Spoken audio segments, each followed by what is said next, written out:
మాజీ సీఎం కేసీఆర్ కాసేపట్లో జనగామ, సూర్యాపేట, నల్గొండ జిల్లాల్లో పర్యటించబోతున్నారు.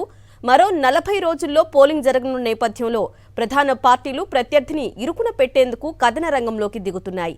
దీనిలో భాగంగానే మాజీ సీఎం కేసీఆర్ అధికార పక్షాన్ని టార్గెట్గా చేస్తూ రైతు సమస్యలనే ప్రధాన ఎజెండాగా పెట్టుకొని 3 జిల్లాల్లో పర్యటిస్తున్నారు. అన్నదాతకు అండగా కేసీఆర్ పొలంబాట పట్టనున్నారు. జనగామ జిల్లాతో పాటు సూర్యాపేట, నల్గొండ జిల్లాల్లో క్షేత్రస్థాయిలో పంట నష్టపోయిన రైతులతో మాట్లాడనున్నారు.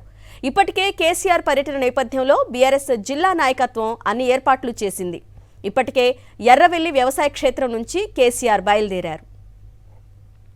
కేసీఆర్ ఉదయం 10:30 జనగామ జిల్లా దేవరుప్పల మండలం ధరావత్ తండాకు చేరుకుంటారు. అక్కడ ఎండిపోయిన పొలాలను పరిశీలించి రైతుల సమస్యలు తెలుసుకుంటారు.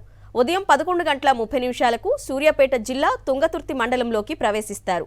తుంగతుర్తితో పాటు అర్వపల్లి, సూర్యాపేట మండలంలో ఎండిన పంటలను పరిశీలించనున్నారు. మధ్యాహ్నం 1:30 ఎమ్మెల్యే జగదీష్ రెడ్డి క్యాంపు కార్యాలయానికి చేరుకుంటారు. అక్కడే మధ్యాహ్న భోజనం చేసి 3 గంటలకు మీడియా సమావేశంలో పాల్గొంటారు. అనంతరం 3:30 నుంచి అక్కడి నుంచి బయలుదేరి సాయంత్రం 4:30 నాగార్జున సాగర్ నియోజకవర్గంలోని నిడమానూరుకు చేరుకుంటారు. అక్కడ పంటలను పరిశీలించి రైతులతో మాట్లాడతారు.